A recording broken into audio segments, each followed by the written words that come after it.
শুভ সকাল সবাইকে আমন্ত্রণ জানাচ্ছি মেরিল মিল্ক সোববার রাঙা সকাল অনুষ্ঠানে। আজকের দিনটি সকলের ভালো কাটুক এই শুভকামনা জানিয়ে রাঙা সকালের আজকের আয়োজন শুরু করছি। সঙ্গে আছে আমি লাবণ্য এবং আছি আমি মাসুক। শুভ সকাল আমার তরফ থেকেও। 2 ঘন্টার এই আয়োজনে প্রথম ঘন্টায় আমরা অতিথি আলাপন করব এবং দ্বিতীয় ঘন্টায় আমরা গান শুনবো। গান আসলে দ্বিতীয় ঘন্টায় শুনবো কিনা সেটা নিয়ে আমি একটু কনফিউজড, কারণ আমার তো মনে হচ্ছে এখনই গান শুনি। কার গান শুনি এটা ভাবছি। লাবণ্য, শুভ সকাল। শুভ সকাল। তুমি আসলে কি ভাবছো, কি বলছো? আমি ওই জন্য তাকালাম যে তুমি কেন গানের একদমই কথা তাই, আগে বলছো। কারণ গানের কথা আসলে আসলে তোমার কাছে যাওয়া ছাড়া আসলে আর কোনো নির্ভরতা থাকে না। তোমার কাছে আবদার করা ছাড়া একটা গান শোনাও। তোমার আবদার তো আমি একটু মাঝে মাঝে কমই রাখি, কিন্তু আজকে ভাবছি একটু রাখা যায়। এবং কি গান শোনাবো তাহলে বলো তো? তোমার ইচ্ছে মতো। আচ্ছা, মার্চ মাস যেহেতু চলছে এবং স্বাধীনতার মাস আমাদের, আমার নিজের একটি মৌলিক দেশের গান রয়েছে। আমার দেশের গান গাইতে খুব ভালো লাগে। তো আজকের এই গানটি একটু বেশি বিশেষ। আমি কেন গাইলাম সেটা বলবো, কিন্তু আগে তোমার আবদার পূরণ করি। ঠিক আছে।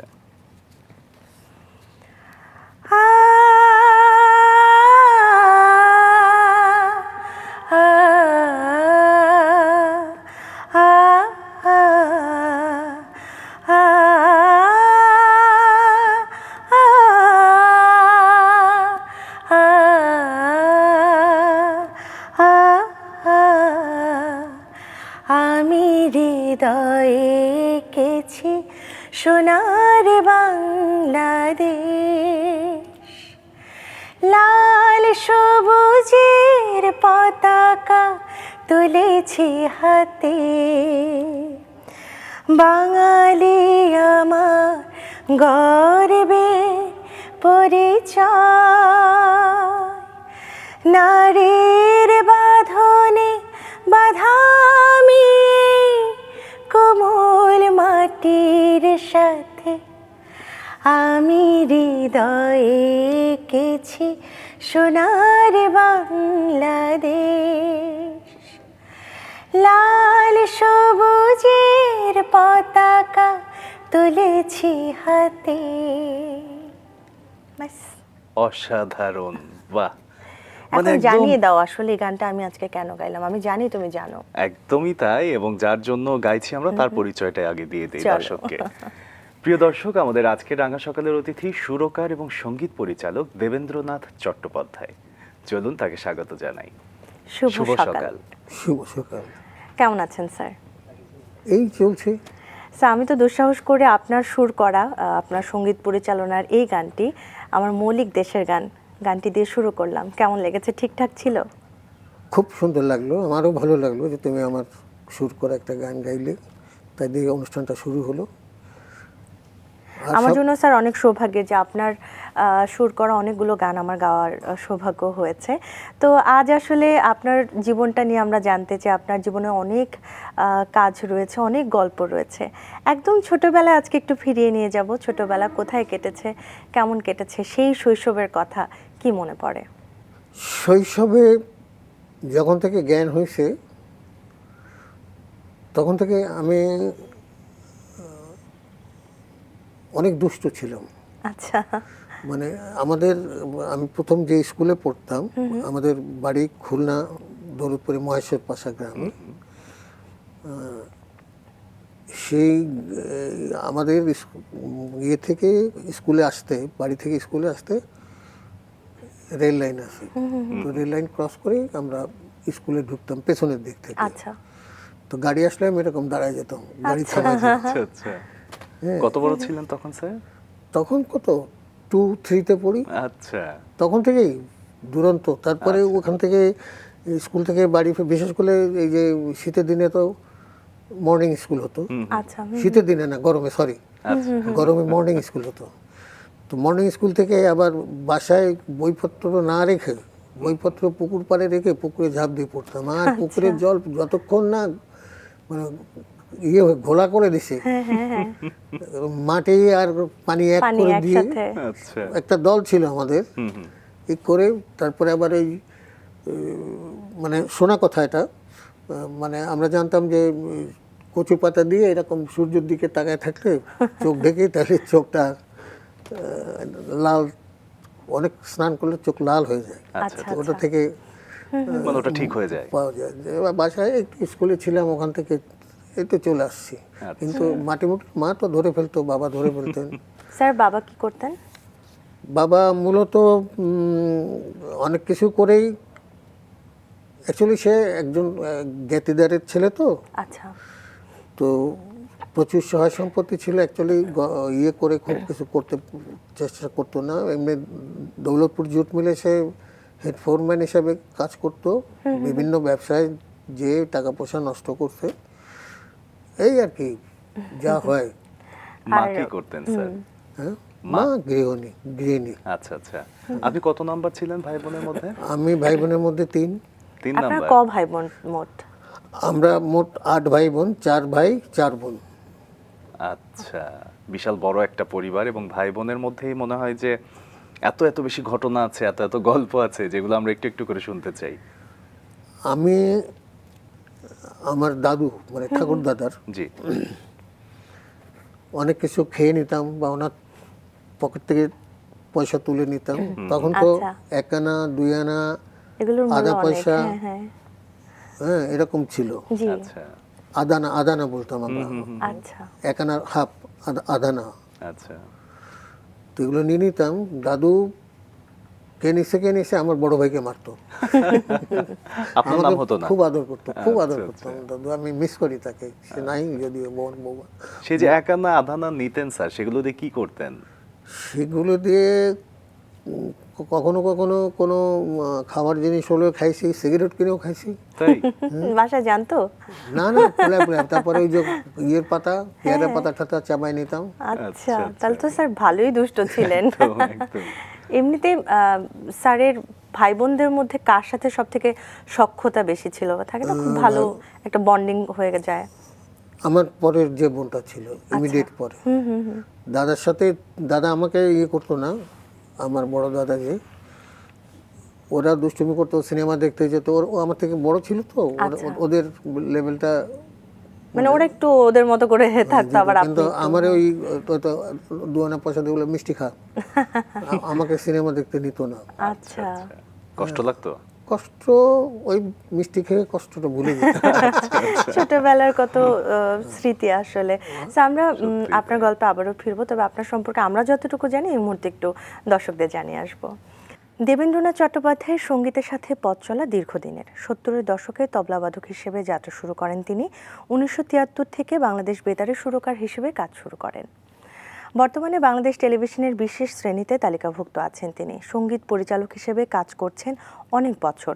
চলচ্চিত্রের জন্য সুর করেছেন। তার কাজগুলোর মাঝে বিশেষভাবে উল্লেখযোগ্য মনের মাঝে তুমি চলচ্চিত্রটির সুর ও সঙ্গীত পরিচালনা করেছেন আমাদের আজকের অতিথি দেবেন্দ্রনাথ চট্টোপাধ্যায়।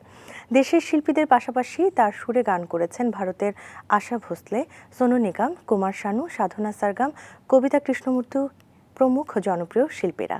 চলুন তার কাছে আবারও ফিরে যাই। স্যারের কাজের প্রসঙ্গে এবং এই যে সঙ্গীত পরিচালক হিসেবে আপনার পরবর্তীতে পেশায় চলে আসা, সেই গল্প তো শুনবো, কিন্তু ছোটবেলার গল্পগুলো শুনতে খুব ভালো লাগছে, কারণ এগুলো আমরা আসলে অনেকেই জানি না। তো এই যে ছোটবেলায় এত দুষ্ট ছিলেন, এটাই আসলে জানতাম না। তো আপনার স্কুল তো আপনার বাড়ির কাছেই ছিল। কাছেই ছিল। পরে আমি So, কোন স্কুল ছিল এটা, কি নাম? এটা ছিল রামকৃষ্ণ, আচ্ছা, এটা তো খুলনাতেই। খুলনাতে। আচ্ছা, সেই সময় রেলিগেট বলে একটা জায়গা আছে, প্রসিদ্ধ জায়গা। রেলি ব্রাদার্স এক সময় খুব নামকরা কোম্পানি ছিল। নামকরা ছিল। রেলি সাইকেল ছিল, রেলি ব্রাদার্স। আচ্ছা। Krishnamohan high school? Krishnamohan high school, আচ্ছা, রাইট। আচ্ছা। কৃষ্ণমোহন হাই স্কুলে পড়াশোনা শুরু করি। তারপরে ক্লাস 6 থেকে দৌলতপুর হাজী মহসিন হাই স্কুলে উচ্চ ইতে যাই। স্যার স্টুডেন্ট হিসেবে কেমন ছিলেন পড়াশোনায়? স্টুডেন্ট হিসাবে যে খুব খারাপ ছিলাম তা না, ব্রেন কিন্তু শার্প ছিল। ওই একটু দেখলেই মনে থাকতো, কিন্তু ওইভাবে পড়াশোনার ভিতরে ঢুকিনি, তাহলে হয়তো আরো অনেক বেটার কিছু করতে পারতাম। অনেক বেশি সৃজনশীল হয় যারা, আমি যতদূর শুনেছি শৈশবে তারা আসলে একটা জায়গায় স্থির থাকতে পারে না। মানে যখন যেটা দেখে, যেটা ভালো লাগে, সেটার দিকেই তার একটা মন চলে যায়। আপনার ক্ষেত্রে এমন হয়েছে স্যার। আমরা যতদূর জেনেছি যে আপনি তবলা বাজানো থেকে শুরু করে গান, অভিনয় কোনো কিছু ছাড় দেননি। না, ছাড় সেই দেননি। গল্পগুলো একটু শুনি। স্কুলে একবার নাটক করলাম, জি। রবি ঠাকুরের একটা গল্প, ওই যে দইয়ালা, জি। আচ্ছা আচ্ছা। দইয়ালার চরিত্রে অভিনয় আচ্ছা। করছিলাম। গান তো গাইতামই, গান গাইতাম বিশেষ করে। এবং আমার সব থেকে আমার সাফল্যতা যেখানে তখন খুলনার ডিসি ছিলেন মোফাজ্জল করিম সাহেব, আচ্ছা, আর এসপি ছিলেন মাহবুব হোসেন, ত্রাস ছিল যে ঢাকার। জি জি জি, তো ওনার ওয়াইফ এবং ঢাকায় আমাদের ওই ডিসির ওয়াইফ আমার খুব ভক্ত ছিলেন। আচ্ছা আচ্ছা আমি গান করতাম সাধারণত ওরে সালেকা ওরে মালেকা, তারপরে হাইকোর্টের মাজারে, আচ্ছা। এই সমস্ত গান, প্লাস আমার নিজস্ব একটা গান ছিল, একটু শোনাই। নিশ্চয়ই। দড়ি নেবেন দড়ি, গরু বাঁধা দড়ি, ছাগল বাঁধা দড়ি, এই পথে পথে চইলা আমি দড়ি বিক্রি করি, দড়ি নেবেন দড়ি, এই আর কি, এই সমস্ত বাহ। গান করতাম। মাথা জায়গায় জায়গায় বড় বড় চুল ছিল, খুব মানুষ এনজয় করতো। আচ্ছা। এবং বিশেষ করে আমি যতদিন খুলনাতে গান গাইছি, এই আজম খান বলেন, ফিরোজ শাহ ফেরদৌস ওয়াহিদ বলেন, এদেরকে ডাকে নাই, বলতো যে ওরা আসলেও দেবুকে গান গাইতে হবে। আচ্ছা আচ্ছা, আচ্ছা, এক সবাই ধরনের আপনাকে খুব- জনপ্রিয়তা ছিল। ছিল, জনপ্রিয়তা ছিল। আচ্ছা স্যার, যেটা হয় যে শৈশবেই যেহেতু আপনি এত কিছু করা শুরু করেছেন, একদম গানের শুরুর জায়গাটা আসলে উদ্বুদ্ধ হলেন কি থেকে?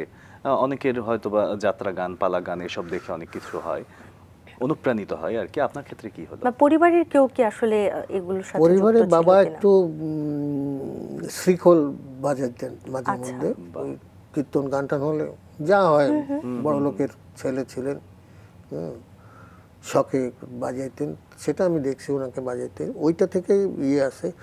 আর মার সাইডে আপনার একজন ছিলেন, উনি হলো তখন ইন্ডিয়াতে, ওনার নাম ছিল শৈলেন মুখোপাধ্যায়, আচ্ছা নাম করা শিল্পী ছিলেন এক জি। সময়। হেমন্ত মুখোপাধ্যায় কারণে এরা কেউ লাইমলাইট আসে নাই, দুজন মুখোপাধ্যায়, তারপরে শৈলেন মুখোপাধ্যায়। শৈলেন মুখোপাধ্যায়, তারপরে আরো আরেকজন আছে, এরা কেউ, যেমন মান্নাদের জন্য পিন্টু ভট্টাচার্য আসতে পারে, এটা হয় স্বাভাবিক, ছাপ ইয়েতে পড়ে যায়। তো এরকমই ছিল। তারপরে আমি নিজেও প্রচুর গান শুনতাম, আচ্ছা ওই রেডিও চালিয়ে দিয়ে, রেডিও সিলন, বিবিধি ভারতী, আমাদের ঢাকা থেকে তখন হতো সোমবারে পাঁচমিশালি গানের অনুষ্ঠান, এগুলো শুনতাম।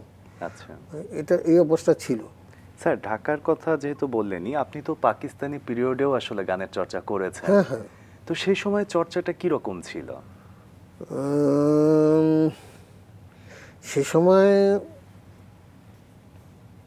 মানুষ মোটামুটি গান বাজনা শিখেই গান বাজনা করতে আসতো। আচ্ছা, শিখে বলতে আমাদের দেশে কিন্তু actually, সংস্কৃতি বান্ধব পরিবেশটা কি ছিল বা কেমন ছিল? মানে সবাই কি অনেক ওপেন ছিল বা নাকি? হ্যাঁ হ্যাঁ, ওপেন ছিল, এত বাধ্যবাধকতা ছিল না। তখন ছিল না, এত বাধ্যবাধকতা ছিল না তখন সবার ক্ষেত্রে।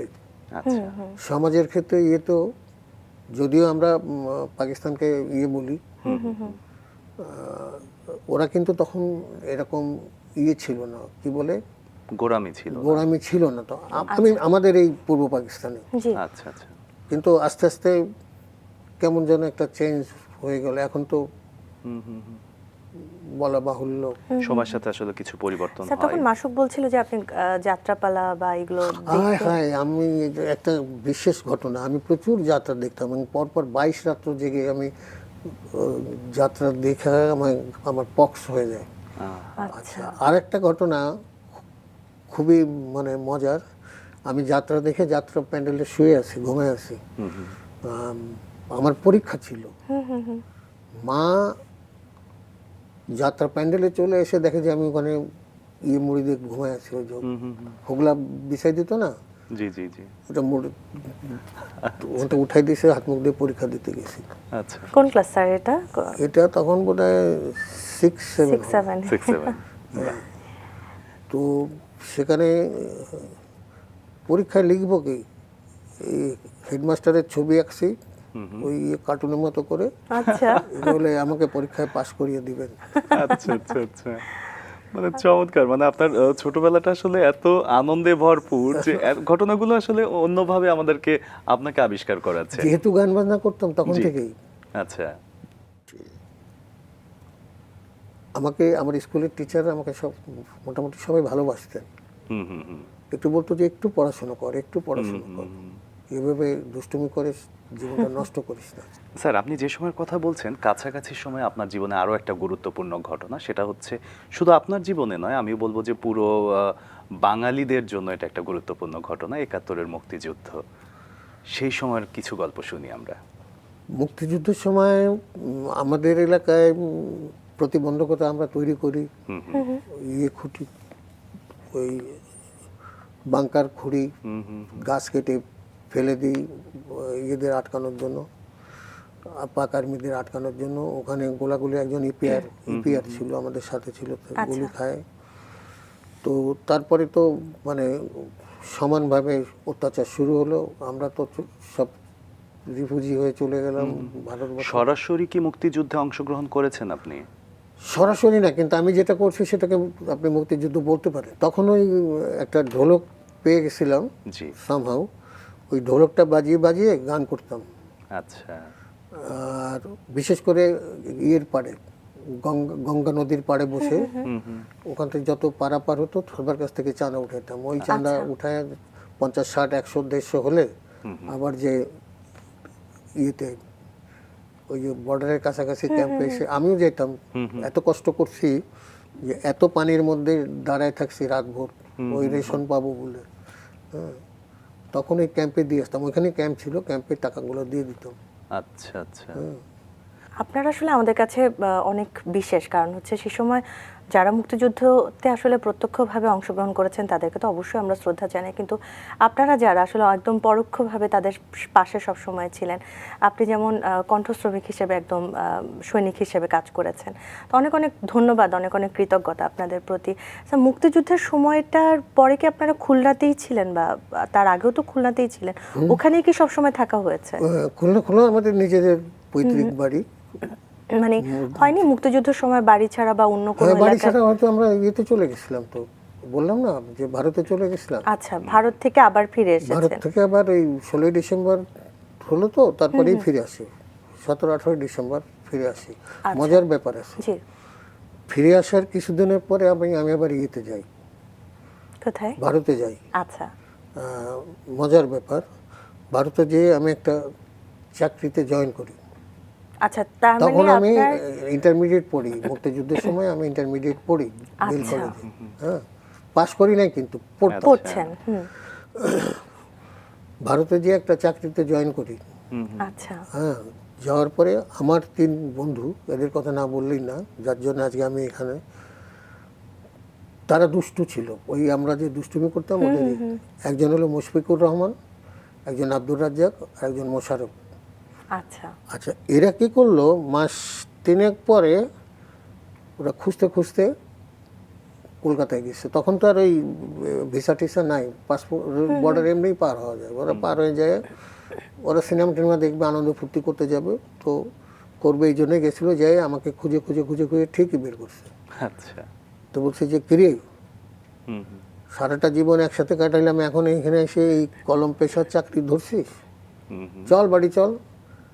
বেতনটাও নিয়ে আসি নাই, একটা দিন পরে বেতন পেয়ে যায়। আমি বলি একদিন পরে বেতন পাবো, বেশি না 120 না সামথিং এরকম বেতন ছিল, অনেক টাকা। হ্যাঁ, তো তারপর আবার ওদের সাথে ফিরে আসি। আচ্ছা। ফিরে আসার পরে দুষ্টুমি একটা বিয়ে দখল করলাম। ওই যে 74 সালে খরা হলো, তখন ওই নগরখানা টানা খোলা হলো, আমরাও নগরখানা করছিলাম। আচ্ছা। একটা বিল্ডিং দখল করে নিয়েছিলাম আমরা, দোতলা বিল্ডিং। আচ্ছা সেখানে ওই ইয়েতে ওখান থেকে রুটি, ডাল এগুলো বানায় নগরখানাতেও বিলি করছি। অনেক সমাজের কাজও করছি, আবার দুষ্টুমিও করছি প্রচুর। মানে আপনাদের মূল উদ্দেশ্য ছিল আপনারা সমাজের জন্য কাজ করবেন, মানুষের জন্য কাজ করবেন, সেটা মন থেকে করতাম। সেটা হ্যাঁ। আর দুষ্টুমিটা করতাম নিজেরা আনন্দ পাওয়ার জন্য। অনেক যেসব বাড়িতে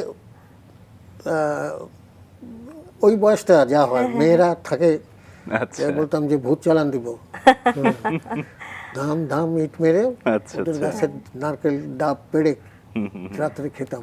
আচ্ছা, স্যার কি ঢাকায় এসে পরে মানে এইচএসসি কমপ্লিট করলেন, মানে পরীক্ষা কি কোথায় দিলেন, কলকাতায় নাকি? না না না, কলকাতায় কেন, মানে বাংলাদেশে আপনার বিএল কলেজে, বাংলাদেশেই আপনি বিএল কলেজে, করেছেন। খুলনা বিএল কলেজ, নামকরা কলেজ। জি জি জি। তখন তো আচ্ছা। বাংলাদেশের খুলনার বিএল কলেজ, বরিশালের বিএম কলেজ, ঢাকার আরে Dhaka Dhaka college. College, Dhaka college না, ঢাকা কলেজ তো নটরডেম। জন্ম হয় নাই, আচ্ছা। ওই যে আরে জগন্নাথ কলেজ জগন্নাথ কলেজ, আর আচ্ছা। কারমাইকেল কলেজ, এই চারটা কলেজ মানে বিখ্যাত ছিল ইস্ট পাকিস্তানে এবং পাকিস্তান হওয়ার পরে পরে ওই রাজশাহী ইউনিভার্সিটি, ঢাকা ইউনিভার্সিটি সেগুলোর জন্ম হয়েছে আর বলতে পারি। জন্ম হয়েছে, কিন্তু ওগুলা কেউ গুনতো না। কোথায় পড়ে? আরে মহাসিন স্কুলে, দাপট ছিল স্কুলে। আচ্ছা। তাহলে আপনি হচ্ছে খুলনা কলেজ থেকে এসএসসি পাশ করলেন। এসএসসি পাস করি নাই, বিএল বিএল কলেজ কলেজ থেকে। বিএল থেকে। কলেজ থেকে এসএসসি পরীক্ষা দেওয়া হয়নি, তারপরেই ঢাকায় চলে আসি। আচ্ছা, তারপর ঢাকায় এসে কোথায় ঢাকায় কি করলেন? প্রথম এসেছিলাম যে রোনা লায়লাকে, যার হাতে রোনা লায়লা, দিনা লায়লা ওদেরকে জন্ম হয়, যার হাত ধরে দেবু ভট্টাচার্য, তাদের পারিবারিক বন্ধু ছিল, বিখ্যাত সুরকার। জি। তো অনেকে গুলায় ফেলে ওনার সাথে আমাকে, আচ্ছা। ওনার কাছে আসলাম। আমার এক বন্ধু, তার নাম না বললেই নয়, তারেক নাম, সে বললো যে আমাদের ফ্যামিলি ইয়ে হয়, চলো তুমি এখানে খুলনায় বসে তবলা বাজায় কি করবা, চলো ঢাকায় যাই। তার সাথে ঢাকায় চলে আসলাম, প্রথম প্লেনে উঠি, 45 টাকা ভাড়া ছিল। আচ্ছা। যশোর তো এই যে ঢাকা। ঢাকা, তাও কি এই যে এই তেজগাঁতে নামতো ফ্লাইট, তখন ওই কোন চলে হয়নি। তো এসে 1200 টাকা পকেটে, একটা ব্রিফকেস আর একটা নাল ছিল আমার, আমি নাল নিয়ে এসেছিলাম কলকাতা থেকে, একটা নাল বাজাতাম। তো দেবু ভট্টাচার্যের বাড়িতে ওই দিন বিকালে গেলাম, তো উনি বললো যে তারপরের দিন যে আমার একটা সিনেমা চলতেছে, সিনেমাটা ছিল গফফর চৌধুরীর প্রথম ছবি, তো তুমি আসো দেখি কেমন বাজাও, ওখানে একটু রিহার্সালে আমার সাথে রিহার্সালে বাজাও। আচ্ছা। তো বাজাইলাম, বাজানোর পরে উনি বললেন যে আরও অনেক প্র্যাকটিস করে আরও অনেক সুন্দর বাজাইতে হবে। তো আর তারেকে বললো যে ঠিক আছে, ও থাক আমার কাছে, হয়ে যাবে। আচ্ছা। এই শুরু, এবং আমি 4 দিনের দিন থেকে আমি সিনেমাতে গান বাজাই। বাহ, বাহ। চমৎকার। সিনেমার গান বাজানো শুরু করি এবং রোনা লায়লার বাসায় গান রিহার্সেল করতেও যাই। আচ্ছা। ওই দেবু ভট্টাচার্য কাকা ডাকতাম, আচ্ছা। তো ওনার সাথে। স্মৃতিগুলো মনে হচ্ছে এখনো উজ্জ্বল, না? উজ্জ্বল হয়ে আছে এখনো স্মৃতিগুলো। তারপর উনি আবার আমাকে ট্রান্সক্রিপশনে নিয়ে গেলেন, বাংলাদেশ ভিতরে। বাংলাদেশ বেতারে ট্রান্সক্রিপশনে, আচ্ছা। 76 সালে কথা বলছি। নিয়ে যাওয়ার পরে খন্দকার নুরুল আলম ছিলেন বিখ্যাত সুরকার আমাদের দেশের। তো খন্দকার নুরুল আলম ওখানে নিয়ে যেয়ে ওনাদের অফিসারদের সাথে কথা বলে বললো যে এই ছেলেটাকে দেখো তোমাদের এখানে রাখা যায় কিনা, ভালো বাজায়, আমার সাথে বাজাচ্ছে এখন।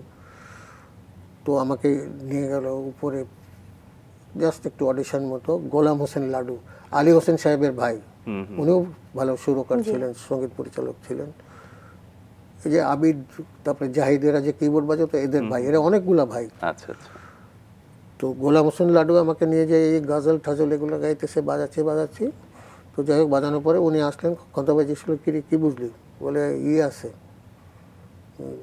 চমকাবে ধার দিয়ে। এই শুরু ঢাকাতে। স্যার, আপনি যে সময়ের কথা বলছেন, সেই সময় বা কাছাকাছি সময়ে সন্তোষ ঘোষের একটা প্রভাব আপনার উপরে আছে। অবশ্যই, থ্যাংক ইউ, সেই মনে গল্পটা করার জন্য শুনি। Thank you. সেটা হলো, সন্তোষ ঘোষ অ্যাকচুয়ালি পাকিস্তান আমলে সে আরও আগে ঢাকাতে চলে আসছিল, এখানে সে গান গাইতো এবং তবলাও বাজাইতো, জাবার ভাই এদের সাথে, তারপরে খন্দকার ফারুক এদের সাথে বাজাইতেন। তো উনি একবার আমাদের ওখানে গেলেন, হ্যাঁ, তখন খুলনাতে। আচ্ছা। এটা আমি আরো আগের কথা বলতেছি, ঢাকাতে আসার আগে। আচ্ছা। উনি গেলেন, তো উনি একটা ঘরোয়া অনুষ্ঠানে উনি তবলা বাজাইলেন। তো আমার ওইখানে যারা বড় ভাইরা ছিল, গার্জেন, বলে যে দাদা দেখেন তো, এও তো বাজায়, কেমন বাজায়। হ্যাঁ, তো আমি একটু ঠেকা দিলাম, বলে না আরো প্র্যাকটিস করতে হবে, সেন্স আছে। তো সন্তোষ ঘোষের তবলা বাজানো দেখে আমার কিন্তু, সে যাত্রাতেও বাজাইতো, আচ্ছা। আমার খুব ইয়ে হতো যে আমি কবে আমিও এরকম যদি এমন বাজাতে পারতাম। বাজাইতাম। এবং আপনি সেই জায়গাটাতে নিয়েও গেছেন যে জায়গাটাতে আমরা ছিলাম, যে তারা বলছিলেন যে আপনাকে একটু শান দিলে আপনি চমকাবেন। সেই গল্পতেই আসি। তারপরে যাই হোক খন্দকার ভাই বললেন যে তাহলে নুরুজ্জামান দুলাল পরে ডিরেক্টর হয়েছিল বাংলাদেশ বেতারের, তারপরে আশরাফুল আলম সাহেব আমাদের দেশের বিখ্যাত আবৃত্তিকার, প্লাস ঢাকা বেতারের আরডি হয়েছিলেন, খুব নাম করা জি জি জি। আশরাফুল আলম সাহেব, ওনার ইয়েতে আমাকে ঢাকা ট্রান্সক্রিপশন সার্ভিসে আমি জয়েন করি। জি। তারপরে তো বাজাইতে থাকি। তখন আর গান ঠান নাই। তারপরে টেলিভিশনেও যে ইনলিস্টেড হয়ে বাজানো শুরু করলাম। মনসুর আলী, রূপু, মনসুর আলী, ধীর আলী, মনসুর, এরা দুই ভাই, জি। ধীর আলী, মনসুর আলী। জি। মনসুর আলী আমাকে খুব ভালোবাসতেন। আচ্ছা। মনসুর আলীর যত প্রোগ্রাম টেলিভিশনে, বর্ণালী, তারপরে কী সব নাম থাম ছিল ভুলে গেছি, এইগুলা গান, ওই অনুষ্ঠানগুলো বাজাইতাম এবং চেক জমতেই থাকতো। আমি কিন্তু তখন ইলিস্টেড হয়নি টেলিভিশনে। আচ্ছা। মনসুর ভাই বলে বাজাইতে থাক, কত চেক আটকাবে, একসময় অস্থির হয়ে যাবে। তো এই কথাটা না বললেই না, একটু পেছনে যাই আবার। জি, জি জি নিশ্চয়ই। জি। সেটা হলো খুলনা টেলিভিশন উদ্বোধনের আগে খুলনাতে একটা অনুষ্ঠান হয়, বাংলাদেশ টেলিভিশন সব তাদের ইনস্ট্রুমেন্ট নিয়ে, ক্যামেরা ট্যামেরা নিয়ে ওখানে যায়। ওখানে নিউজ প্রিন্টের মধ্যে হচ্ছিল। তো তখন আমাদের যে শিল্পীদের সাথে যে বাজাবে বা এখান থেকে যারা গেছেন তাদের সাথে যে বাজাবে, আমার যে গুরু ছিলেন সাতকি ভাই, মানে প্রপার গুরু, আচ্ছা। মোহাম্মদ সাত্তিকি ওনার নাম ছিল। তো মানে ওনার কাছে কি একেবারে প্রাতিষ্ঠানিক শিক্ষা নেওয়া? প্রাতিষ্ঠানিক শিক্ষা ওনার কাছে, তা নাহলে আর যেটা আনাড়ি শিক্ষা সেটা ইউসুফ চৌধুরী, আচ্ছা। অবশ্য নাই, উনি তার কাছে হাতে খড়ি আমরা বলতে পারি। হাতে খড়ি ইউসুফ চৌধুরীর কাছে। আচ্ছা। তারপর সাতকি ভাই বললো যে তুমি এত সুন্দর বাজাও। রেডিওতে তখন আমি অলরেডি ঢুকে গেছি। নাসির হায়দার, এটাও একটা মজার ঘটনা, আমি একটা ফাংশনে বাজাচ্ছিলাম, তখন নাসির হায়দার সাহেব ছিলেন খুলনা। তখন তো এই বিশেষ ক্যাডার হয় নাই, জি। তখন পিপি, পিও, এআরডি, আরডি। আচ্ছা। এখন যেমন ডিআরডি, এআরডি, রিজনাল ডিরেক্টর, তারপরে ডাইরেক্টর। জি। তখন এত ছিল না। এবং আমার মনে হয় যদিও এতে অনেকে হয়তো আমার পরে খুব হয়ে যাবে, তখন আমরা ভালো ছিলাম। আর এই বিশেষ ক্যাডাররা আসার পরে এরা অনেকেই গান বাজনা বোঝে না। তখন যারা মোটামুটি গান বাজনা বুঝতো, আবৃত্তি করতো, তারাই আসতো এই সমস্ত কালচারাল সাইডে। আচ্ছা। এবং স্যার, আপনি আপনার স্মৃতিতে বারবার আপনার বন্ধুদের কথা বলছিলেন, কিন্তু আসলে কিছু বন্ধু আছেন যারা আপনার সাংস্কৃতিক চর্চায় বা গানের ক্ষেত্রে উৎসাহ হয়ে আছেন। ওর কথা না বললেই তো না। জি। অশোক দে নাম তার। জি। একদম একদম। সেও অনেক গান লেখে এবং খুলনা বেতারে চাকরি করে। আমিও তার গান সুর করি। শুভ্রদেব একটা গান করছিল, এ আমার শেষ চিঠি। এ আমার শেষ চিঠি, এই গানটা ওর লেখা, প্রণব ঘোষ সুর করছিল, খুব বিখ্যাত হয়েছিল গানটা। জি জি। তো ও আমাকে যে আমি যে দুষ্টুদের সাথে চলতাম, ওদের থেকে আলাদা করে নিয়ে এসে, চল, গানের প্রতি তো একটা ঝোঁক ছিল, নেশা ছিল, চল আমাদের সুরবিতান, আমাদের স্কুলের নাম ছিল গানের স্কুল, ওখানে যাই। তো ওখানে তবলা বাজানো শুরু করলে তখন আর ওদের কথা মনে থাকতো না, বলতাম। আর মান্নান ভাই বলে একজন ছিলেন, খুব নাম করা শিল্পী ছিলেন আমাদের খুলনাতে, খুলনা বেতারেরও। সে এক চেটিয়া গান গাইতেই থাকতো, 2 ঘন্টা 3 ঘন্টা, কোনো না। কিন্তু আমার বন্ধু বিরক্ত হতে পারে, হ্যাঁ বাড়ি যাবি না, চল, 10টা বাজে, 10:30 বাজে রাত্র। এইভাবেই আর কি দুষ্টুমি করে করে করে করে জীবন কাটছে আর কি। তো স্যার ওই সময় তো তাহলে পুরোদমে একদম তবলাবাদক হিসেবেই তখনই তবলাবাদক এসে, আর তখনই ওইখানে বসে মাঝে মধ্যে কি ওরা কি গান গায়, তখনই ওরে সালেকা ওরে মালেকা উঠাইছে। আচ্ছা। ওরে সালেকা টিপে টিপে হারমোনিয়াম শিখি নাই কারো কাছে, কিন্তু হ্যাঁ হাইকোর্টের মাজারে, হ্যাঁ। এ দেখে স্কুল অফ মিউজিক বলে আমাদের ওখানে খুব নাম করা একটা ছিল প্রতিষ্ঠান, ওখানকার একজন টিচার আমার বললো, তুমি স্কুল অফ মিউজিকে আসো, গান শেখো, তোমার এত নাম। এই ডিসি সাহেব বলছিলেন, মোফাজ্জল করিম সাহেব, তোমাকে ফুটবল খেলার মাঠে দেখি, ফুটবল খেলো, তোমাকে দেখি যে গান করতেছো, আবার দেখি তবলা বাজাও, কোনটা করবা, একটা করো। তখন থেকেই তবলার প্রতি আমি বেশি ঝুঁকে গেলাম। আচ্ছা স্যার, পরিবার থেকে আপনার এই বিষয়ে কেমন সাপোর্ট ছিল, এই যে আপনি একদম বড় হয়ে বলতে পারি একেবারে একটা মানুষের ক্যারিয়ারের দিকে, কর্মজীবনের দিকে আপনি তখন একদম তবলাই বাজাচ্ছেন, তবলাতেই আপনার ঝোঁক, তবলা নিয়েই সবকিছু কাজ করছেন, তো পরিবারের সাপোর্ট কেমন ছিল সে সময়? পরিবারে নাই মামা থেকে কানা মামা ভালো। আচ্ছা। কিছু তো পয়সা পেতাম। সবচেয়ে মজার ব্যাপার, তখন 300 টাকা দিত, বুঝলেন? আচ্ছা। তো সেই 300 টাকা নিয়ে দোকানে দেখাইতাম এই যে চেক পাইছি ভাঙাবো, বাকি খাইতাম 500 টাকার। হ্যাঁ, এগুলো দুষ্টুমি করে করে সময় কাটছে আর কি। তো পরিবার থেকে ওরকম প্রেশার করতো না।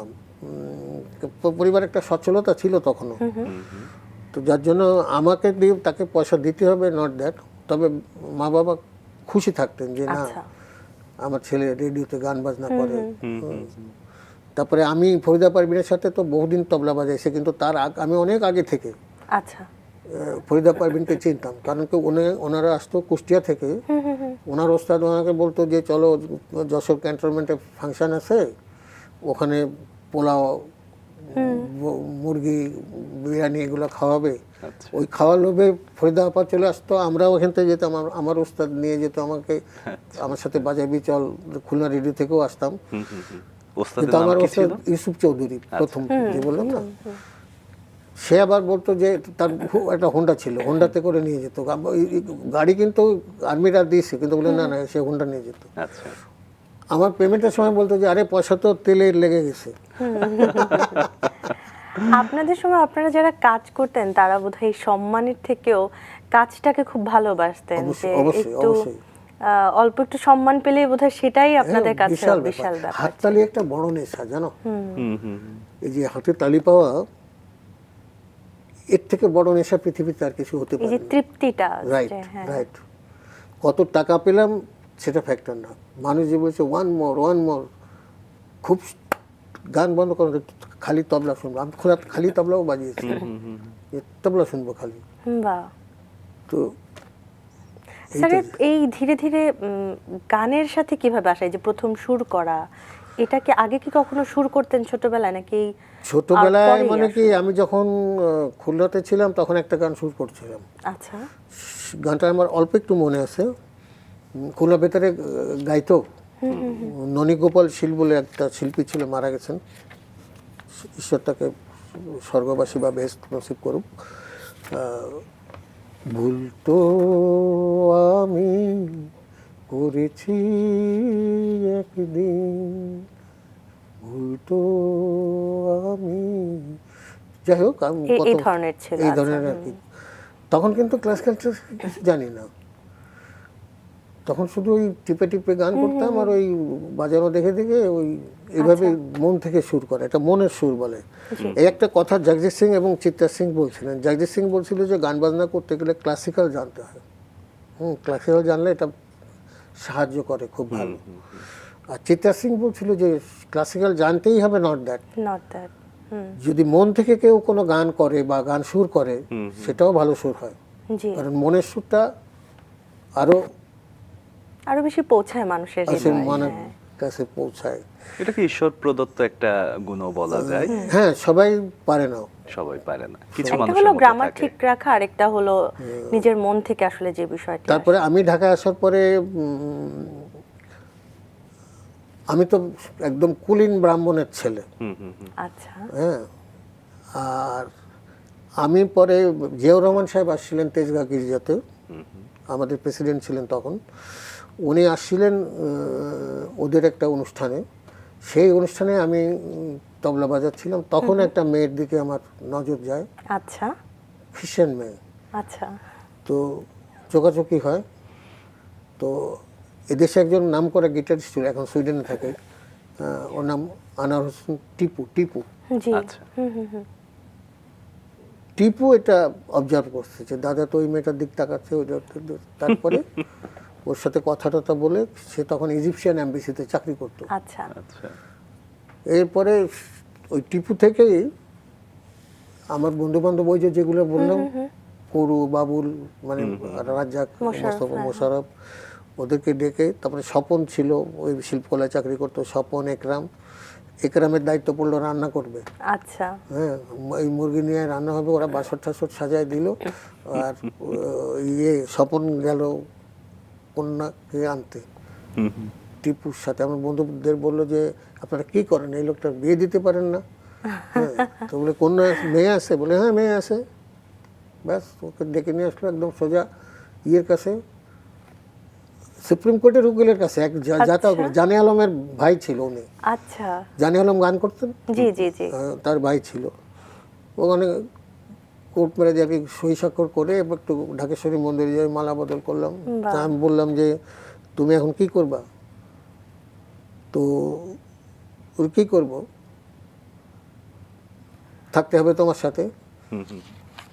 তাহলে তো বলে আমি তাহলে তোমাকে কিন্তু জাসন্তী চ্যাটার্জি নাম বলতে হবে। জাসিন্তা জাসিন্তা চ্যাটার্জি। বাহ। ও ছিল জাসিন্তা বারুই। আচ্ছা। তো জাসিন্তা চ্যাটার্জি হয়ে গেল। তো আমার বন্ধু মুশফিকুর, তার আবার দুঃসাহস ছিল, সে বলল যে দেবু তুমি যখন বিয়ে করছিস হ্যাঁ, তুই চল ওদের বাড়িতে যা। তো ওরা থাকতো, আমি থাকতাম হাতিরপুলে, জাফর ইকবাল নায়ক ছিল, আমি আর ওর পাশাপাশি থাকতাম। আচ্ছা। আর ওই করু বলল যে ওদের বাড়ি চল। ওরা থাকতো ফার্ম গেটে, আচ্ছা তেজকুনি পাড়াতে। আচ্ছা। আমি ফার্ম গেটে ওর আসলাম। তো আমার বন্ধু করু আর কি, ওর খুব সাহসী ছেলে ছিল। তো বলল যে আমার শ্বশুরকে বলল যে বলে কে তোমরা কারা? বলে আমরা জাসিন্তার সাথে আসছি। আমাকে দেখে বললো এ আপনার মেয়েকে বিয়ে করছে। আচ্ছা। বলে এ বিয়ে করছে মানে কিভাবে বিয়ে হলো? তারপর ওই শ্বশুরের ওখানে গেলাম। যাওয়ার পরে বলার পরে বলে কিভাবে বিয়ে হলো, কি নাম তোমার? আমি বললাম দেবেন্দ্রনাথ চট্টোপাধ্যায়। তুমি হিন্দু ব্রাহ্মণ? বললো হ্যাঁ ব্রাহ্মণ। বলে আমার মেয়ে তো খ্রিস্টান, কিভাবে বিয়ে হলো? আমি কোর্টে আবার বিয়ে হয় নাকি? উনি তো পুরনো লোক। কোর্টে? হ্যাঁ কোর্টে বিয়ে হয়। আচ্ছা। তাহলে তাই যদি হয় তাহলে তো জাসিন্তাকে ডেকে বললো জাসিন্তা তুমি তোমার ব্যাগ বুক গোছায় কাপড় চোপড় নিয়ে তুমি তার সাথে চলে যাও।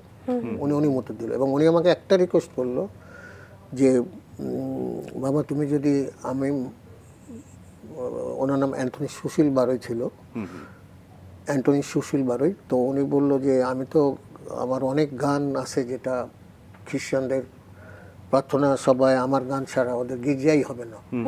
তো আমার যেহেতু খ্রিস্টান সমাজে একটা আছে, ক্যাথলিক খ্রিস্টান সমাজে আমার একটা পরিচয় আছে, আমার মেয়েকে তুমি যদি একটু গির্জায় যে বিয়ে করো, মিক্সড ম্যারেজ হয় আমাদের মধ্যে, তাহলে আমার জন্য খুব সুবিধা। আমি পরে সেটা করছি। এরপরে সংসার শুরু করি, এক ছেলে এক মেয়ে। ছেলেও মিউজিক করে, অমিত চ্যাটার্জি নাম। আর মেয়ে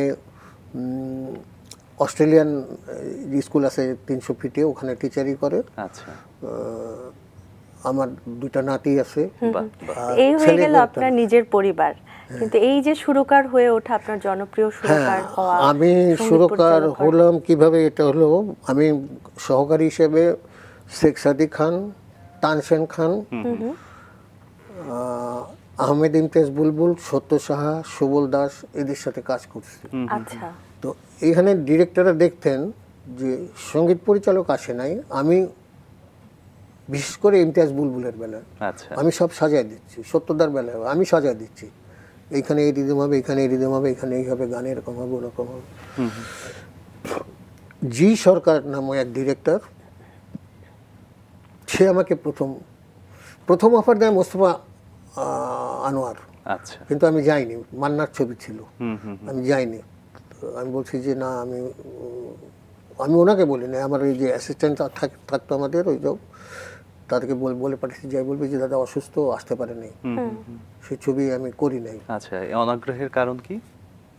আমি চিন্তা করতাম অ্যাসিস্ট্যান্টই করি, ওখানে একটু এক্সট্রা পয়সাও পাই, এই সুরকার হলে একদম প্রফেশনাল জায়গা। হ্যাঁ প্রফেশনাল জায়গা, আমি সুরকার হিসেবে ঢুকলেই তো এরা আমাকে বাদ দিয়ে দেবে, বলে না না তোমার অ্যাসিস্ট্যান্ট করা লাগবে না, এই ভয়ে হয়তো তারা করতো না। আচ্ছা। তো যাই হোক, তারপরে সে আমাকে বলল যে আমার একটা ছবি আপনি মিউজিক করবেন, আমি না করে দিছি। সে তখন অনেকজনকে বলছে, তো বিশেষ করে মনিরুজ্জামান মনির আছে না, জি জি গীতিকার, আমাদের দেশের জি বিখ্যাত জি, স্যার। গীতিকার, ওই যে প্রথম বাংলাদেশ শেষ বাংলাদেশ যার গান, সে আমাকে বললো, আরে আপনি করছেন কি, মানুষের ছবি পায় না, এই বড় বড় মিউজিক ডিরেক্টররা ছবির জন্য প্রডিউসারের তেল দেয়, যে তাদের তেল দেয় মানে এটা খারাপ শোনা যায়, কমিউনিকেশন রাখে একটা, মানে হ্যাঁ। তাদের সাথে যোগাযোগ রাখে কিভাবে ছবি পাওয়া যাবে, তো আপনি না করে দিচ্ছেন, এই সুযোগ আপনি পাবেন বারে বারে, আপনি যান, আমি বলতেছি আপনি যান, যাই সই করে আসেন। তো আমি যে সই করে সাইনিং মানি নিয়ে আসি, সবাই তো সুখী হতে চায়, আমার প্রথম ছবি। আচ্ছা আচ্ছা, সই করে আসে, তারপরে গীতিকার পাচ্ছেন, এটা একটা মজার ঘটনা, গীতিকার কেউ না, ঈদের আগে, হ্যাঁ, সব বাড়ি যাচ্ছে যাচ্ছে যাচ্ছে, স্যার এমনকি কত সাল এটা? এইটা 1997। 1997 আচ্ছা তখন আমাকে সাদেক আলী একজন আছে তবলা জি, বাজায়, তবলা আমাদের বাজায়। দেশে প্যাড বাজায়, উনিও গান সুর করেন, সুরকার। তো সে আমাকে বললো, তোমার বন্ধু তো আছে মুন্সিবাদুত, সেও নাম করা গীতিকার আমাদের দেশে, জি। মুন্সিবাদুত। আমি মুন্সিকে বললাম, আমি বললাম যে এরকম একটা ডকুমেন্টারি ছবি পাইছি, মানে সাহস পাইলাম না বলতে যে ফুল মুভি পাইছি। তা বলে, বুঝছি, তুমি আসো। আমি ওকে নাখালপাড়ায় থাকতো, ওখান থেকে নিয়ে আমার বাসায় মিরপুরে চলে গেলাম। আচ্ছা সেদিন ছিল চাঁদ রাত, ঈদের আগের দিন রাতে। কেউ যায়? ভালো বন্ধু বলেই তো গেছে। অবশ্যই। যে ওখানে আমি বললাম যে তুমি 2টা গান রেডি করো। তো একটা গান রেডি করলাম, একটা গানে মুখ আর অন্তটা করলাম, বলে পরের অন্তটা তো রেকর্ডিং এর আগে করে নেব। আর আরেকটা গান, গান দুটো ছিল, একটা হলো তোমাকে ভালোবেসে হয় যদি মরণ, সে মরণেই হবে আমারই সুখ, সে মরণেই হবে আমারই সুখ। সাবিনা ইয়াসমিন গেয়েছিলেন। গেয়েছেন, গাওয়ার পরে আমাকে আমার জীবনের শ্রেষ্ঠ পুরস্কার, উনি আমাকে 1000 টাকা দিয়ে যান, বলে তুমি এই গান সুর করলা কী করে? আমি বললাম, এই গান সুর করলাম কী করে সাবিনা আপা, আমি আমার ওয়াইফকে বারে বারে বলতেছিলাম একটু আসো না, সেও একটু গান বাজনা করতো, গান বাজনা জানতো। তো বলে, না তুমি তোমার মতো যা খুশি তাই করো, আমার একটা কাজ আছে, রান্নাঘরে ভাই বিজি। আমি আবার ওই কারো রান্না খাইতাম না, আমার ওয়াইফ রান্না না করলে আমার ভালো লাগতো না। আচ্ছা আচ্ছা। দেশে গেলে মা, এখন বোনেদের হাতের রান্না ছাড়া, ও সব ভাইয়ের বউঠো আছে, আমি তাদের কারো হাতের রান্না খাই। এটা আসলে এক প্রকার অভ্যস্ততা, ভালোবাসা। তো যাই হোক, তো মুন্সি আসলো, এসে গান একটা এটা হলো, আর একটা হলো সৈয়দ আব্দুল হাদি গেছিল, বিধি তোমার এ কেমন খেলা, বিধি তোমার এ কেমন খেলা, কারে হাসাও কারে কাদাও, এরকমই ছিল। মনে নেই, অনেক হয়ে গেছে তো, বছর। তো আমারও তো কম যায় না, 75, জি এখন মেমোরি আস্তে আস্তে লস হয়ে যাচ্ছে। বাট আপনি অনেক সুন্দরভাবেই সবগুলো গল্প তো বলছেন। এরকম যখন আমি 2-1টা ছবি করলাম, তারপরে আমাকে মতিউর রহমান পানু ডাকলেন। আচ্ছা। হ্যাঁ, মতিউর রহমান পানু ডেকে বললেন যে আমার একটা ছবি হচ্ছে, তুমি ইয়ে করবে। আমি কেন করবো না। এই আমার বোম্বে যাওয়া। আচ্ছা আচ্ছা এই বোম্বে যাওয়া মানে কি, ওটা ছিল যৌথ ছবি ভারত বাংলাদেশে। এবং বাংলাদেশের সে সময়ের খুবই সুবিখ্যাত একটা সিনেমা, তাই না লাবণ্য? জনপ্রিয়তা পেয়েছিল সে, এবং আমাদের সময়কারও মনে হয় সবার একটা এবং প্রিয় গানগুলোর ছবি। জন্য মনে হয় আরো না, বেশি ওটা আমি যেটা জনপ্রিয় কথা ছিল। বলতেছি সেটা না। সেটা না, আমরা কি মনের মাঝে তুমি নিয়ে কথা বলছি? না, আচ্ছা, মনের মাঝে তুমি না, তারও আগের তার ঘটনা, আগে। হ্যাঁ। তা সেখানে একটু কুমার শানুর সাথে আমার দ্বন্দ্ব বাধে। দ্বন্দ্ব বাধে মানে কি, আমি গানটা সুর করছিলাম এভাবে, নিশিরাতে প্রাণ বন্ধু এলে আমার ঘরে, খরা বুকে জোয়ার এলো তোমার কাছে পেয়ে। বাহ। তো কুমার শানুর মানে একটা পার্টিকুলার জায়গায় উনি, মানে আমি যেটা চাচ্ছি সেটা হচ্ছিল না একটু। যেটা হয় আসলে যে ওনারা তো আমাদের দেশের ফোক শিল্পী হলে আরামে গেয়ে দিত। তো গাইতে মানে একটু একটু উনি মানে ওনার মতো করে ফেলতেছিল। তাই এটা নিয়ে আমি বললাম যে না দাদা, এভাবে তো হবে না, আপনাকে এটা করতেই হবে, এটা ফোক ছবি, ইয়ে ছবি। সেটা কোন মুভি ছিল? এটা ছিল নসিমন। নসিমন। আচ্ছা, হ্যাঁ, নসিমন। নসিমনের গান তো মানে এখনো ইউটিউবে পাওয়া যায়। হ্যাঁ, হ্যাঁ। শুনেছি, হ্যাঁ। কিন্তু স্যার আমার মনে হয় দর্শকরা মনের মাঝে তুমির গল্পটার জন্য খুব বেশ অপেক্ষা করছে, আমরাও তাই। সেইটা কিভাবে সুযোগটা না পেলেন তারপরে আপনি? তো এরপরেই ওনারা আবার নিয়ে গেলেন, তখন আমার পানু ভাই বললেন যে দেবু একটা ছবি, আমি এই ছবির সাথে থাকবো কি থাকবো না জানি না, আগে চলো ওখানে যাই, গল্পটা শুনে ওখানকার গল্প যেহেতু তো গল্প শোনার পরে আমাকে বলল যে তুমি কিন্তু 1 মাসের জন্য যাচ্ছ, তুমি কিন্তু আর ওখান থেকে ফিরে আসবে না, আমি না করলে ওরা ওর ছবিটা ওরা করবে, তুমি থাকো। তো ওরা আমাকে 3টা রুম দিয়ে দিল, একটা খাবার রুম, একটা ঘুমানোর রুম, আর একটা গান সুর করার জন্য রুম। এই ফ্যাসিলিটি আমাদের দেশে কোনোদিনও দিবে না, এবং বলছে যে মানি ইজ নো ফ্যাক্টর, আপনার কি লাগবে, টেলিভিশন, ভিসিপি, ভিসিআর, সিডি সব দিয়ে আমাকে বললো যে আপনি গান চুরি করবেন না, ডাকাতি করবেন না, কি করবেন, আমাদের বেটার গান দেবেন। তো যাই হোক, ওইখানে কষ্ট করে করে করে এই প্রেমীয় প্রেমী দেখা দাও তুমি, তোমায় খোঁজে আসা এ ভালোবাসা কি বোঝো না, এই গান করলাম। আকাশে বাতাসে চল সাথী উড়ে যায়, চল ডানা মেলে রে, ময়না রে যাব তোর পিছু পিছু, ডানা মেলে রে। এই তো একদম সৃষ্টি হিট হয়ে গেল গানগুলো। Hit, super duper hit. তারপর পরে আবার পাঠাইলো, সেলিম খান ছিল এখানে সঙ্গীতার, সে বললো দাদা আমার গান করে দেন, 50টা গান করে দিবেন ভারতীয় শিল্পী দিয়ে। আচ্ছা, এই তখন যে সোনু নিগমকে গাওয়াইলাম, আশা ভোসলেকে গাওয়াইলাম। আচ্ছা, হ্যাঁ, উদিত নারায়ণ সময় দিতে পারেনি, বাইরে গেছিল। আচ্ছা। সোনু নিগমের সুপার ডুপার হিট গান, জানি তুমিও ঘুমাতে পারোনি, আমিও ঘুমাইনি সেদিন রাতে, সামান্য কি কথা নিয়ে যে অভিমান করেছিলে আমার সাথে। সাধনা সরগম, কবিতা কৃষ্ণমূর্তিও তো সেই সময় হ্যাঁ হ্যাঁ, গেয়েছিল। ওই তো ও গানগুলো যে আকাশে বাতাসে তো সাধনা সরগম, না কবিতা, হ্যাঁ হ্যাঁ সাধনা সরগম সাধনা গেয়েছেন। সরগম, রাইট, সাধনা সরগম আর উদিত নারায়ণ, উদিত নারায়ণ জি, প্রেমীয় প্রেমী। প্রেমীয় প্রেমী। আর অনুরাধা পাড়ওয়াল গাইছে, ওটা গাইছিল নিশিরাতে প্রাণ বন্ধু এলে এটা কুমার শানুর সাথে গিয়েছিল। তারপরে স্যার এই যে আপনার মানে একটা জনপ্রিয়তা হয়ে গেল, যে আপনার গানগুলো হিট হলো, আপনার কেমন লাগছিল, বা দর্শক বা সবার কাছ থেকে আসলে পরিবারের মানুষ, কাছের মানুষ কেমন রেসপন্স পাচ্ছিলেন? সব থেকে যেটা আমার জীবনের জন্য খারাপ, আমার লাইফে যেটা এফেক্ট হয়েছে, সবাই আমাকে দেবুদা দেবুদা বলতো। মানে এখানে 3টা দেবু ছিল। আচ্ছা, একটা দেবু ছিল দেবু ভট্টাচার্য, ওই যে রুনা লাইলার আমি যার সহকারী হিসাবে শুরু করি। আর একটা দেবব্রত চৌধুরী ছিল, তাকেও দেবু বলতো, এখন আমেরিকাতে থাকে। আমি দেবেন্দ্রনাথ চট্টোপাধ্যায় দেবু, তো সবাই বলতো ওই মোটা দেবুকে বলো। আমি একটু ফ্যাটি ছিলাম তখন, এখনো ফ্যাটি। তো এই যে নাম থাকা, সবাই কিন্তু ইন্ডাস্ট্রিতে আমাকে জানে দেবুদা দেবুদা। এই দেবেন্দ্রনাথ চট্টোপাধ্যায় বাপদাদার দেওয়া সুন্দর নামটা, স্কুল কলেজের সার্টিফিকেট যেখানে, এটা ব্যবহার করাতে তখন ওরা অনেকেই ভাবতে লাগলো। এটা একটা মজার ঘটনা আছে, যে সাংবাদিকরা আমার প্রায় জিজ্ঞেস করতো যে কবে আসছেন, যাবেন কবে।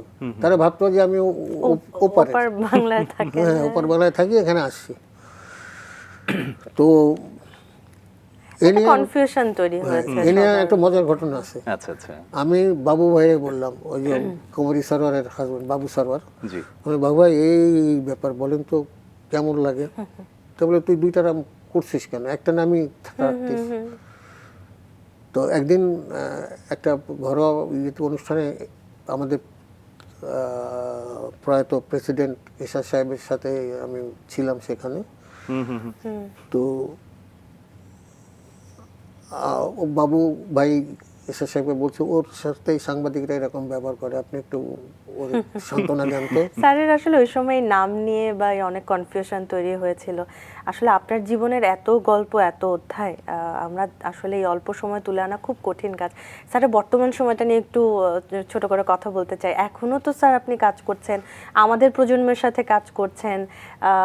পুরনো যারা আমাদের গুণী শিল্পীরা আছেন তারাও গান গেয়েছেন, আমাদের দেশে যারা একদম বিখ্যাত বিখ্যাত শিল্পীরা আছে। এখনকার কাজগুলো নিয়ে বা এখনকার শিল্পীদের নিয়ে যদি আপনার কিছু বলবার থাকে। এখনকার শিল্পীদের মধ্যে তো বা আপনার যদি আপনার কোনো মতামত থাকে সেটাও বলতে পারেন স্যার। না, হাতে গোনা দু একজন শিল্পী আছে যারা রিয়েলি গান বাজনা ভালোবেসে গান বাজনা করে। গান বাজনা শুধু পয়সার জন্য না, রাত জেগে টেলিভিশনে গান গাওয়ার জন্য না। একদম। গান বাজনাকে ভালোবাসতে হবে, গান বাজনা জানতে হবে, শিখতে হবে। সবার আগে ভালোবাসা থাকা দরকার। ভালোবাসা থাকলেই তখন শেখার আগ্রহটা থাকে। একদম। আর আমার সবচেয়ে দুঃখ, আমাদের দেশের কোনো শিল্পী, আমি যে এত সুন্দর সুন্দর গান করছি ওপারে, কোনোদিন কোনো শিল্পী বলছে যে আমি আপনাকে, একমাত্র রুমানা বাদে, রুমানা ইসলাম, জি, খানাতুর রহমান, খানাতুর রহমান স্যার। ও আমার একটা গান, আমি একটা বৃষ্টির উপরে গান করছিলাম, এক সেক্রেটারি সাহেব লিখছিল, তো আমি যখন গানটা ওরে উঠাই দেই, ও বলছে দেবুদা এই গান আমি ট্রান্সক্রিপশনে যেয়ে গাইতে পারবো না, আমাদের স্টুডিও আছে, আর যা টাকা পয়সা খরচ হয় সব আমি দিচ্ছি, আপনি করেন। আমি ওই গানটা ওকে করে দিয়েছিলাম। ওটা না খুব খুব হয়েছিল। আরও মজার ঘটনা আছে, ওই গানটা যখন মাস্টার করি তখন আমি একটা সিনেমা করতেছিলাম, হ্যাঁ, সিনেমার করতেছি, তো মাস্টার হচ্ছে ওই গানটা, তো বলতেছে কে গাচ্ছে গানটা, প্রডিউসার। তা আমি বলছি যে আমি যদি বলি যে রোমানা গাচ্ছে তাহলে ও জিনিসটা হালকাভাবে নেবে, ওর কী হচ্ছে। আমি ওই যে কবিতা কৃষ্ণমূর্তি আছে না, ও তো আমার গান গাইছে, কবিতা কৃষ্ণমূর্তি আমার গান করছে। জি জি বলছিলেন। তো কবিতা কৃষ্ণমূর্তি আমারে বলছিল যে দাদা আমার একটা বোন আছে গান গায়, আমি বাংলাদেশে পাঠাই দিব, আপনি, আমি একটা গল্প বানাই নিলাম, বাংলাদেশে পাঠাই দিব, আপনি তার, সেটা হয় অনেক সময় গুরুত্ব দেবার জন্য আসলে আপনি অনেক সময় অনেক গল্প তৈরি করে গানটা আসলে আপনি নতুনদেরকে অনেক সুযোগ দেন, সেটা আপনার আগেও ছিল, এখনো মজার ছিল। ব্যাপার ওই প্রডিউসার তখনই বললো যে কবিতা কৃষ্ণমূর্তির বোন এত সুন্দর, এই জন্য এই গানটা হয়েছে, ইন্ডিয়ান গানের মতো লাগে, এই আপনি আপনি একে দিয়ে আসে, হ্যাঁ আসে, দু একদিন থাকবে, বলে কালকে রেকর্ডিং করে ফেলেন। স্যার, আপনি সবসময় গানকে ভালোবাসেন, ভালোবেসেই আজকের এই দিন পর্যন্ত আপনি এখনো গানকে ঘিরে আছেন। একেবারে শেষ দিকে আছি স্যার, যারা নতুন গান গাইছে তাদের জন্য কিংবা দর্শকদের জন্য, আমাদের রাঙা সকালে দর্শকদের জন্য ছোট করে যদি কিছু এক লাইনে শুনি আমরা একটু। আমি বলতে চাই আমাদের দেশের শ্রোতাদের যে আপনারা ভালো গান শুনবেন, ভালো গানকে উৎসাহ দিবেন।